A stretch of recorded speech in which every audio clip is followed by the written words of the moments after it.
Ang kabanalan po ng Panginoon ay marapat lang na ipamuhay sa araw-araw, at ang kabanalan na ito, kung nagiging atin, ang nagiging bunga ay karunungan, kababaang loob, at even practical knowledge.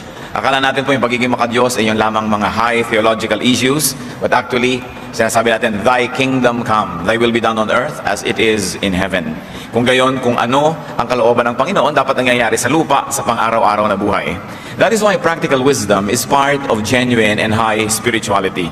At kung practical wisdom din lang ang pag-uusapan, wala na yatang hihigit pa sa halaga ng Proverbs o mga kawikaan. Sapagkat ang mga Proverbs ay mga inipon na karunungan ng maraming saling lahi, ng maraming nag-iisip at nag-o-observe sa buhay. At ito ay pinakikita sa maiigsing mga pang-uusap na punong-puno ng kayamanan. Kumbaga parang latik na galing sa napakaraming gata, na galing sa napakaraming nyog. Pinaliit, kinonsentrate para lalong masarap at lalong mabuti. At ito po yung Proverbs. So the Bible is not only high theology but also very practical wisdom. It is heaven on earth.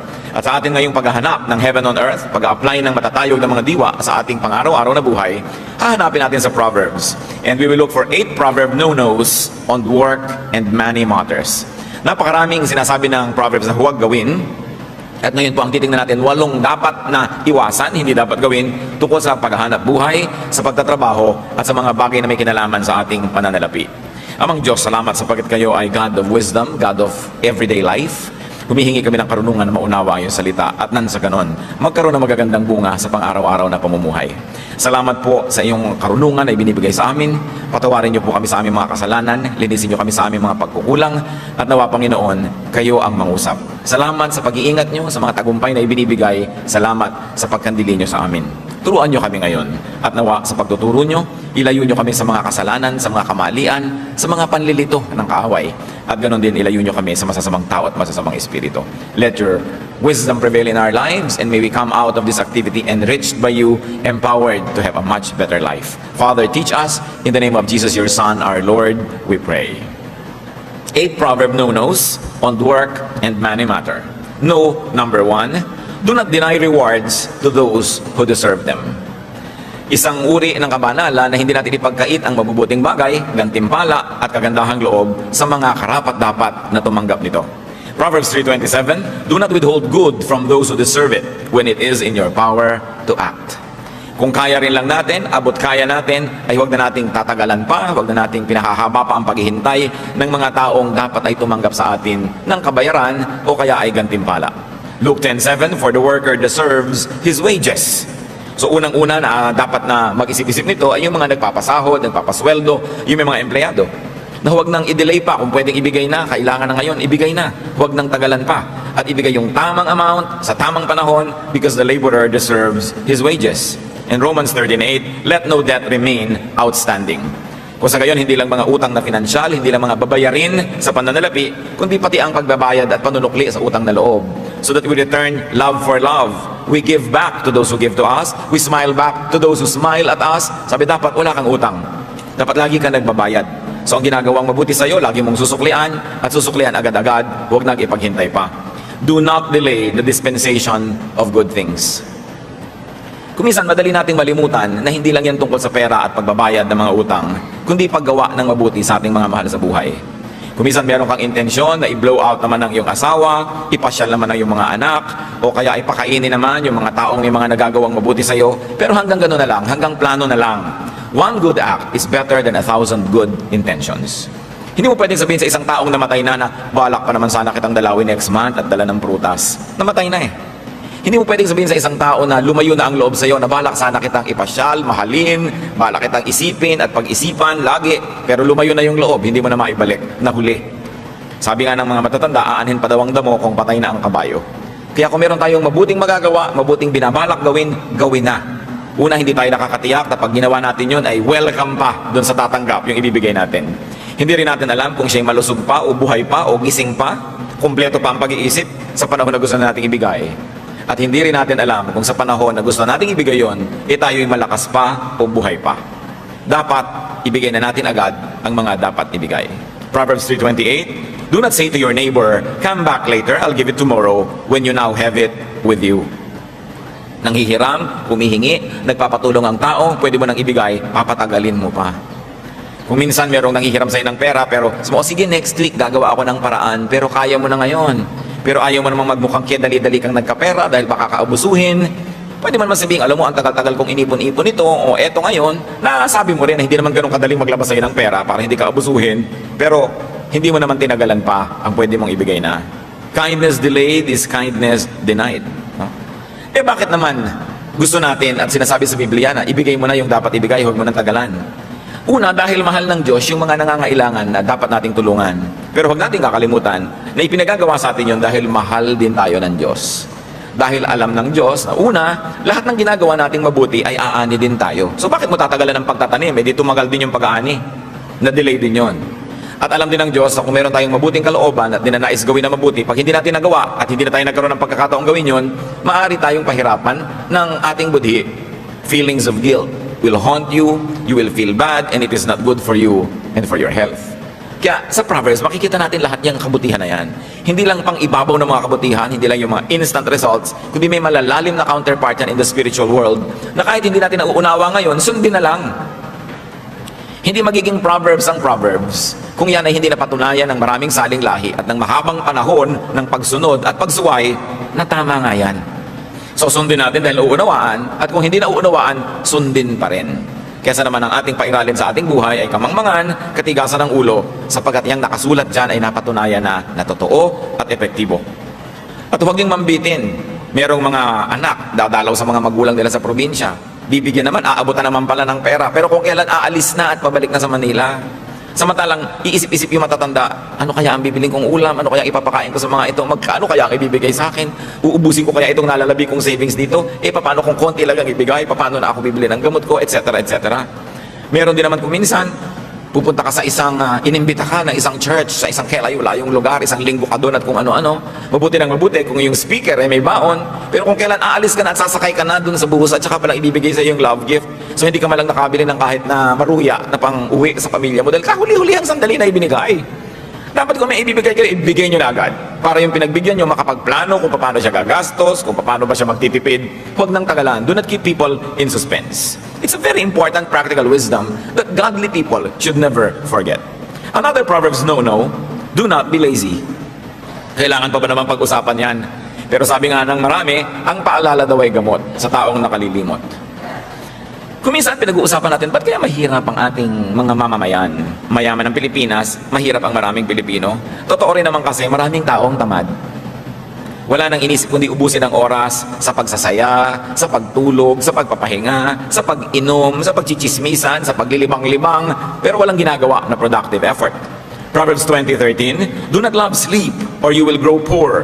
Stay awake and you will have food to spare. Natutulog ang tao para magkaroon ng lakas, para makapaghanap buhay. Hindi siya natutulog para lang matulog ng matulog at hindi nabubuhay ang tao para itulog lang ang buhay. And very importantly, do not associate with lazy people. Do not reward laziness.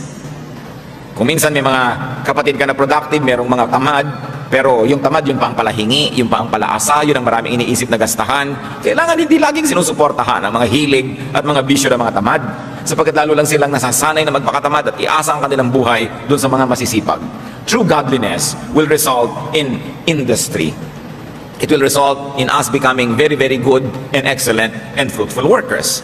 Hindi bagay ang tamad sa mga Kristiyano, sa mga sinasabing sila'y anak ng Diyos. Sapagkat sa Biblia, nakita natin na sa 7 araw, 6 na araw nagtrabaho ang Diyos. At sa ika-7, nagpahinga. We've got to earn the bread we eat. We've got to earn the food we eat. Unless we're too old, too young, or too weak, we are not exempted from having to work. Kung minsan din nakikita mo marami mga tao, hindi pa naman talaga mahina, nagre-retire na. Kaya tuloy nabibilis ang paghina. We can semi-retire, we can slow down a little bit, pero habang nabubuhay ang tao, mas magandang productive siya. Naghahanap buhay pa rin. Habang kaya ng isang tao na siya ay kumita fully o partially, dapat ginagawa yun. Hindi yung ambisyon na lang natin, kung minsan, iasa na lang ang buong panahon ng pagtanda natin sa ating mga anak. Bagamat mabuti, mainam, dapat na ang mga anak ay maging supportive sa mga parents. Mabuti rin ang mga magulang, habang kaya natin, huwag muna tayong umasa. No? Kasi kung minsan, yung mga anak din naman natin, hindi naman pag-abot-abot ang kinikita nila, pagkatapos mag-aasawa pa sila, magpupundar, magsisimula sa buhay, nakagagapos sila. Minsan hindi na sila makaangat-angat, hindi na sila maka-take off sa dami ng daladala ng mga umaasa sa kanila.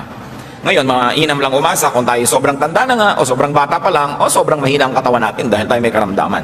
But we should always be productive. At ang tao talaga, pati yung mga brain cells niya, nare-refresh, nare-renew, kung siya lagi nagtatrabaho at na-challenge mag-isip. Hindi yung inaagad natin at dinadalian ang sobrang pagpapahinga sapagkat yan ay hindi na nakakabuti sa ating sariling kalusugan. Do not be lazy. And another Proverbs no-no is do not cheat in business. Proverbs 20:23, the Lord detests differing weights and dishonest scales do not please Him. Nakita po natin kung gaano kadetalyado ang Diyos, kung gaano kadetalyado maging ang Biblia, pati yung mga madadayang timbangan, kinamumuhian daw yan ng Diyos. So kung tayo ay nagtitinda, hindi dapat madaya ang mga timbangan. Hindi tayo dapat nandadaya in terms of quantity, in terms of quality, and sometimes in terms of schedules. Meron kang kontrata, dapat mag-deliver ka ng ganong bagay, tapos hindi mo naman sinisikap na ma-deliver at purang ino-offer natin excuses. This is not godliness in action. Ang salita ng isang Christian businessman ay isang kontrata na. At liban na lang tayo hinadlangan ng kalusugan, ng mga forces of nature, o mga bagay na lampas sa ating kakayanan, dapat pinaninindigan ang ating mga pananagutan. That we do not cheat in business. That people get what they pay for. Hindi yung dinadaya yung quality, yung quantity, at kung sari-saring mga pagtitipid. Kung minsan, nakakalungkot yan, bibili ka ng bahay na hulugan, ginawa ngang affordable, pero sobrang namang rupok. Maganda lang dahil may pintura, maganda lang yung itsura, pero konting hangin, konting bagyo, konting uga, giba-giba na yung bahay. How can contractors do this to people whose lifetime savings are going into this dream of owning a home or a house? Kailangan people get what they pay for. Marami mga kontraktor, ganun. Puro kadayaan. Dinadaya ang timpla ng semento, dinadaya yung size ng bakal, dinadaya yung kapal ng mga yero. Ang binabayad naman ng kanilang kliyente, tama. Hindi yan ginagawa ng mga Kristiyano. Again, bakit? Sapagkat ang itinatanim ay inaani. Pag ang tao naniniwala na may Diyos, hindi siya mandadaya. Sapagkat ang Diyos ang nagsasabi na kung anong itinatanim mo, aanihin mo. So bakit mo magtatanim ka ng hindi maganda na ikaw din ang aani? Another no-no na itinuturo po ng Proverbs. At ito yung madalas nating ulit-ulitin, pero parang hindi nadidinig ng iba, patuloy pa rin silang nabibitag na ganitong problema. Do not be a guarantor. Proverbs 22:26, do not be a man who strikes hands in pledge and puts up security for debts. Merong lalapit sa'yo, uutang ako, pwede ka ba maging co-maker, pwede ka ba maging guarantor, payag ka naman ng payag agad, o kaya nahihiya ka, papayag ka, so napapahama ka ngayon pagka hindi siya makabayad. Ang tanong ng iba, paano po kung talagang gusto ko naman makatulong at talaga hindi na po ba ako tutulong sa mga kaibigan ko, kamag-anak na nagpapagaranti? Tumulong ka kapatid, hindi masama, pero maging handa ka na magbayad. Kasi pag nag-guarantee ka, ibig sabihin nun, hindi ka lang pumipirma doon. Sinasabi mo, pag hindi ka nakabayad, ako magbabayad. Pagka hindi mo na kayang magbayad, ako ang magbabayad. O kaya kaya mo pero tumakbo ka, ako pa rin ang magbabayad. At handa kang patawarin yung tumakbo sa utang niya at ikaw yung napahamak. Pag handa ka sa ganung mga bagay, okay, mag-guarantee ka. Pero kung sasama ang loob mo dahil ikaw yung nagbayad, magkakagalit kayo dahil hindi niya nabayaran, huwag ka nalang mag-guarantee. So guarantee, yes. Be a guarantor, yes. But be ready to pay. Be emotionally, spiritually, and financially ready. Para kung sakaling nangyari, handa ka na, sabi mo, talagang ganun, pumirma ako. So akong magdusa dito. Dahil noon pa man niyakap ko na yung pananagutan na kung hindi niya ito mabayaran, ibabayaran ko. Hindi yung dinidemanda mo na siya ngayon, ginugulo mo na siya ngayon dahil hindi siya nakakabayad. Nag-guarantee ka Kasama yon. Ang kausap ko po dito, yung mga nag-guarantee, hindi yung nagpa-guarantee. Kailangan kung nagpag-guarantee ka, talagang sukdang mahubaran ka na ng lahat ng mahuhubad sa'yo, ibayad mo muna bago mo ipahamak yung nag-guarantee sa'yo. Hindi yung bigla ka na lang mawawala. Mayroong mga ganyan at napakahirap talaga yung namamagitan ka. Yung may investment, may investor. Ikaw nagsabi, investor, mag-invest ka dito. Tapos ito nalugi, ito ngayon nagagalit sa'yo. O kaya ito tumakbo na 1, 2, 3 niya si investor, ikaw ngayon ang naipit. Ang hirap nun. So habang hindi kayo handa talaga na magbayad emotionally, spiritually, financially, huwag din kayong mamagitan sa ganung mga bagay. Ilang mga tao na ang alam natin na talagang tumakbo, na nirahan na sa ibang bansa, nag-exile na forever dahil napagitan sila sa ganung mga transaction. Naipit sila. Yung iba, alam naman nila at sinasadya nila, pero marami, inosente talaga, hindi nila alam na doon magwawakasyon. Yung mga nag-i-invest naman, tatandaan ninyo, ang investment, may kakambal yan na peligro. Walang guaranteed income. Hindi tayo tiyak kung anong talagang kakasigurado ka nakikita ang investment. Kaya pag may lumalapit sa inyo, sir, ma'am, sister, brother, mag-invest ka dito, siguradong kikita ito. So ang itatanong mo, love mo ba ako? O kaya kung hindi mo tanungin siya ng diretsahan, itanong mo sa sarili mo, love ba niya ako? Kasi kung ang sagot nyo, no or maybe, huwag kayo mag-invest. Bakit? Alam pala niyang tiyak na nakikita, ba't hindi niya ialok sa nanay niya, sa tatay niya, sa kapatid niya? Kasi yun ang mga love niya Ba't sa inyo? Doon pa lang mag-isip na kayo. Sure na sure ka pala bakit hindi mo hubarin yung hikaw mo, ibenta mo, i-invest mo? Sure na sure ka pala, nakikita yung investment, bakit bumili ka ng bagong kotse? Bakit meron kang bagong bahay? Bakit bumili ka ng bagong condo unit? Ba't hindi mo in-invest? Sure na sure ka pala, nadadami yung pera sa investment na yan. Kaya yung mga nadadaya, kasi din, nagpapadaya. Nagbubulag-bulagan. Yung mga nag-e-engganyo sa atin na mag-invest, tapos sabihin mo, ay, ang ganda ng bag niya, original na Gucci, original na ganito. Uy, ang ganda ng bahay niya, kabibili lang niya ng bagong kotse. Ang una niyong iisipin, hindi itong, wow, kumikita talaga ang investment niya. Hindi yon. Pinagkakakitaan kayo, kaya siya nakakabili. Yun ang isipin niyo. Pangalawa, huwag niyong isipin na kumikita talaga ang investment, kaya siya nakakabili. Kasi kung kumikita talaga yon, bawat perang hawak niya, i-invest niya rin. Dahil kumikita pala kasi ang mga tao umaandar kumisan sa atin yung inggit at kasakiman. Ang ganda ng bag niya. Siguro pag nag-invest ako sa ino-offer niya, makakabili din ako noon. Ang dami niyang cellphone, 5. So siguro ako makakapito pa ako, mag-i-invest din ako. Nakikita niyo, gasta ng gasta. Pakakaulit-ulitin ko, kung nakakatayak siya sa investment na ino-offer niya, hindi siya gagasta, i-invest niya yung pera doon. Pero ba't siya gastos ng gastos? Kasi meron siya mga nadedenggoy na mga tao. Tapos ngayon, iiyak-iyak ka pag tinakbuhan ka, iiyak-iyak ka pag hindi kumita yung investment mo. Hindi mo ba nakikita na sa high cost of living nitong ahente na ito o nitong namamagitan na ito, saan niya kukunin yun kundi sa mga taong tulad mo? Kaunting pag-iisip, makakaiwas tayo sa maraming dilubyo. So do not be a guarantor and do not believe people who always guarantee. Lagi akong may doubt sa ganyan. Yung nag-a-apply na driver, kaya mo ba na drive-in itong ganito? Opo, kayang-kaya ko yan. Pagka sinabi yung kayang-kaya, mag-doubt kayo. Dahil yung mga tunay na marurunong, titingnan nyo po, tingnan natin, sisikapin po natin. Kasi, dinadaya ka na maraming mga pangako. Yung mahilig mga ako, walang laman sa loob. Kaya dapat ang tao nag-iisip-isip, no? Pagka sinabi mo ng isang tao, lumiligaw sa'yo, mamahalin mo ba ako for life? Pag sabi niya, yes, promise. Mag-doubt ka. Kasi yung tunay na tao nagmamahal, at sasabihin niya, I'll do my best, sisikapin ko. Dahil alam niya na pwede rin naman siyang matempt, pwede rin siyang magkulang. Yun ang mas honest na paraan at mas katanggap-tanggap at mas kapani-paniwala. Huwag tayo nagpapadala sa mga magagandang mga salita. Another no-no na itinuturo sa atin ng Proverbs, do not land grab. Proverbs 22:28, do not move an ancient boundary stone set up by your forefathers. Gumamit dito ng isang activity na talagang ginagawa ng marami, binubunot nila yung muhon, yung mga boundary ng lupa, kinakain yung kapitbahay para lumaki ang kanilang area. Do not take what is not yours. At sa pag-aagaw ng lupa na ganito, hindi lang literal na lupa ang pinag-uusapan. Do not grab credit if you don't deserve it.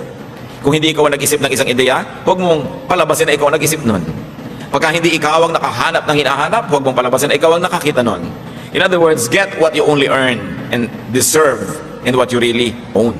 Hindi ka dapat mga-agaw. Once more, bakit? Because you harvest what you plant.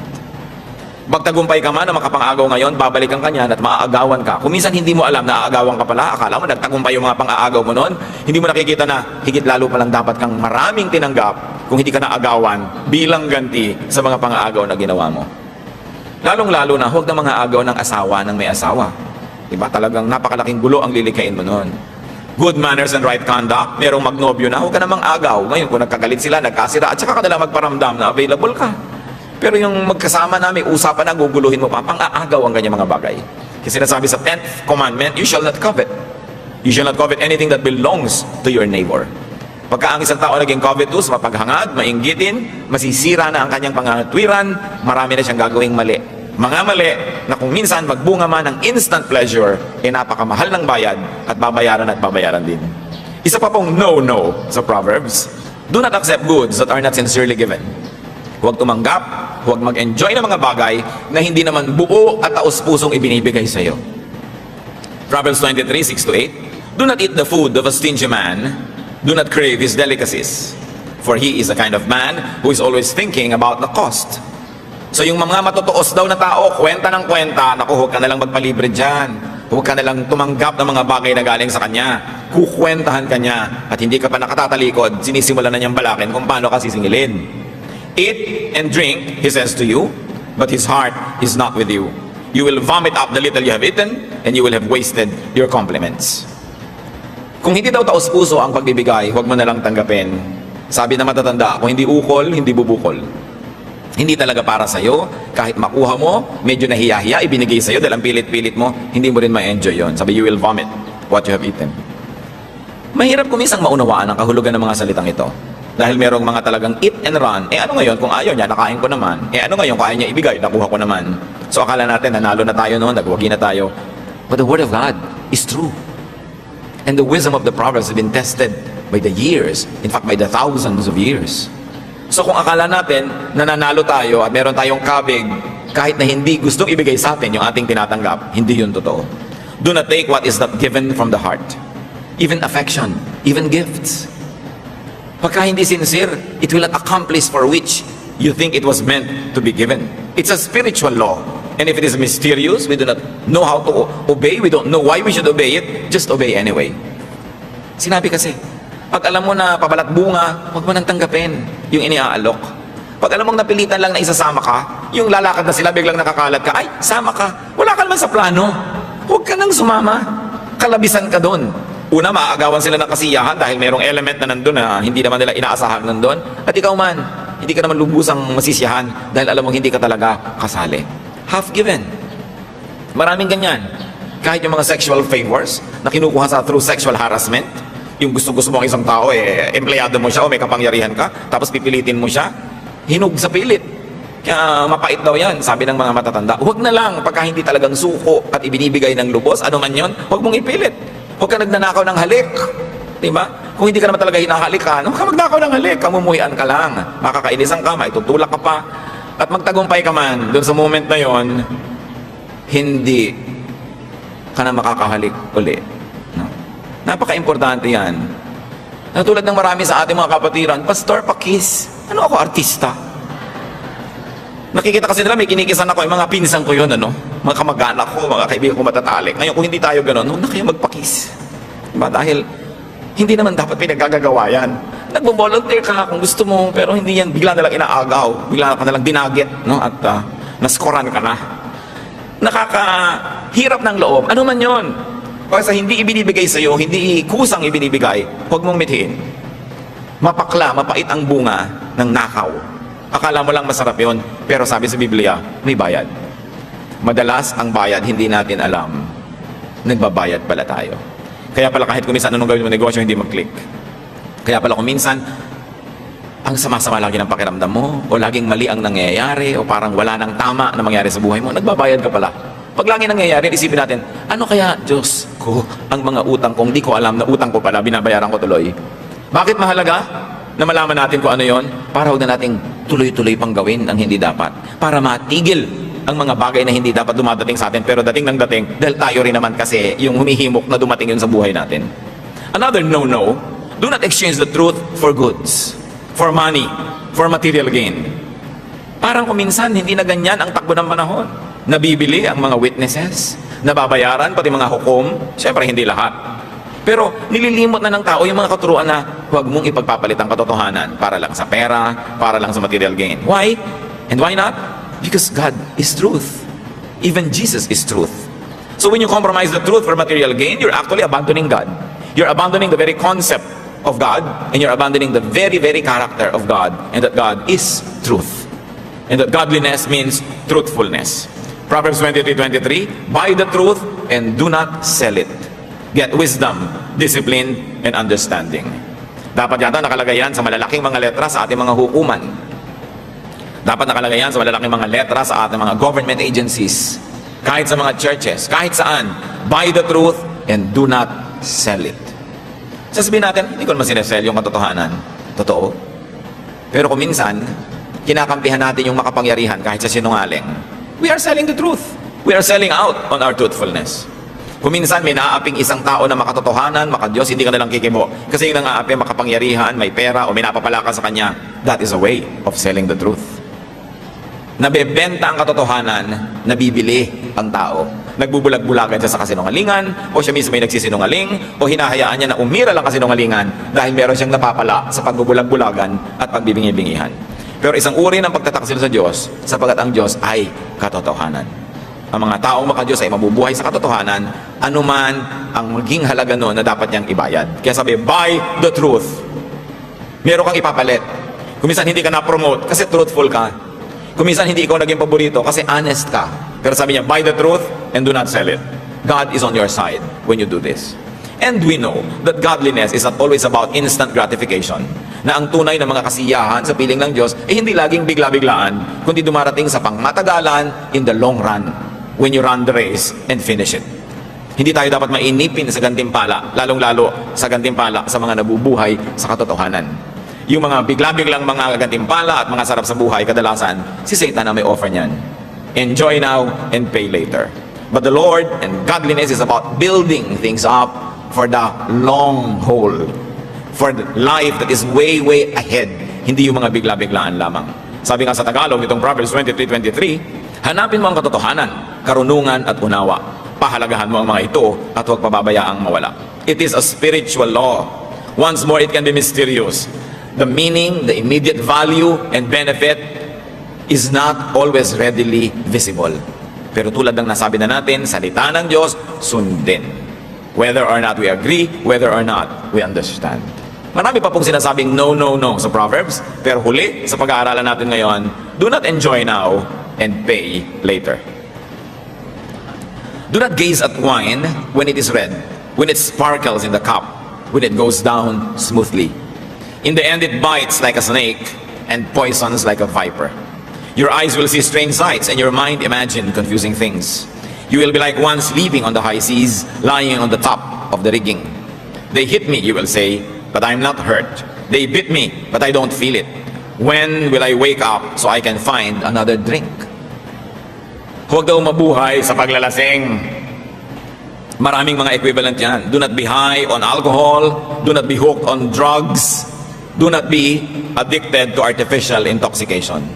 Sabi yung alak, masarap inumin, masarap sa bibig, masarap lunukin, pero ang sipa, later. Kaya pa nating maintindihan eh. Kasi yung mga wine na ginagawa sa Mediterranean areas, sa Israel, sa Greece, sa Spain, sa Italy, yung sa mga area na yan, yung wine talaga masarap sa bibig. So pwede ka talagang masarapan, uminom ng uminom, tapos bukas ang sakit ng ulo mo, lasing ka. Nung lasing ka pala, sinaksak mo yung kumpare mo, sinaktan mo yung asawa mo, sinunog mo yung bahay nyo, binusan mo ng kumukulo mantika ang anak mo nung bangag ka, tapos paggising mo, nagdurusa ka, pero maya-maya naghahanap ka na naman ng bagong fix. Paulit-ulit lang ang ganito mga bisyo. Pero tulad ng nabanggit, mas madaling maintindihan yung umiinom ng masarap, tapos nakakalasing pala at masakit ang ulo mo later. Pero yung mga iniinom ng marami nating kababayan, hindi nga masarap eh. Ang pait, kailangan pa ng chaser. Di ba? Kailangan pa ng pulutan para medyo malimutan mo yung guhit sa iyong lalamunan. Kaya pag may mga tagayan, ikaw ay nakainom na ako, ikaw naman, nagtutulak-tulakan actually kung sinong iinom. Pero bakit nag-uumpok-umpukan para mag-inuman? What the verse is saying is do not exchange a morning after headache for a besotted sleep. Huwag ipagpalit, no? Sa konting sarap sa pag-inom, yung bukas may headache ka, may problema ka pala, meron ka palang gagawin na hindi mo nagawa, meron ka palang hindi mo dapat gawin na siya mo namang nagawa. Do not let the devil take tomorrow just so to have a good time tonight.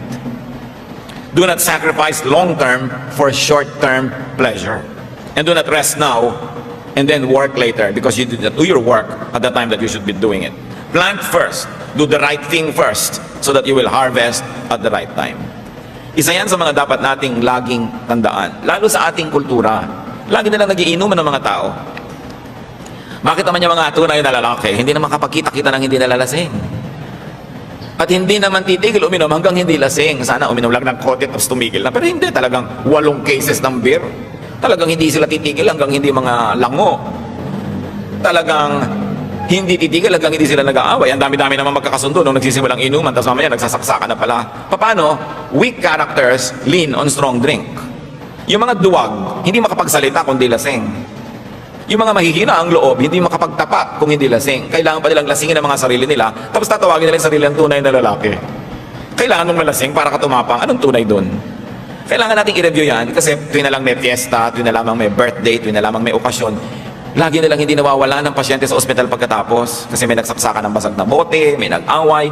At yung may naglalasing na mama, may ninenervyos na ginang. May ninenervyos sa mga anak sapagkat ang kanilang papa-papa na ang bait-bait pag nalalasing nagiging halimaw. So bakit kailangan gawin ang mga bagay na ito? Paulit-ulit na lang.